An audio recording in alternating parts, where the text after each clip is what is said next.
আসসালামু আলাইকুম। সকালে বলছিলাম পিঠা বানাবো, তো এখানে চালের গুঁড়া, নারকেল, আটা বা চিনি নিয়ে এসেছি পিঠা বানানোর জন্য।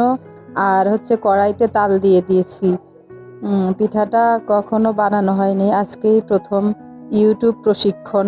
ইউটিউব দেখে দেখে পিঠাটা বানাচ্ছি। আমাদের এই অঞ্চলে এই পিঠা তেমন চলে না, কেউ বানায় না বা খায় না। আমি আজকে প্রথম ট্রাই করতেছি।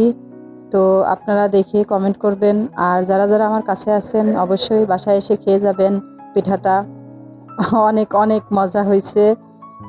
কখনোই খাইনি, আজই প্রথম ট্রাই করছি। মাশাল্লাহ, অনেক সুন্দর হয়েছে পিঠাটা, খুবই ভালো লাগলো। দেখুন, তো আমি গোল গোল এক প্রকার বানালাম, আর হচ্ছে লম্বা লম্বা এক সাইজের বানালাম।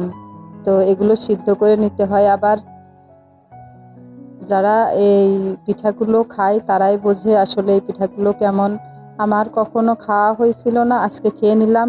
শুধু মানুষের মুখে শুনতাম, আজকে নিজেই বানিয়ে খেলাম। সত্যি অসাধারণ পিঠা। দেখুন বাচ্চারা খেয়ে কত খুশি, বলছে অনেক মজা হয়েছে।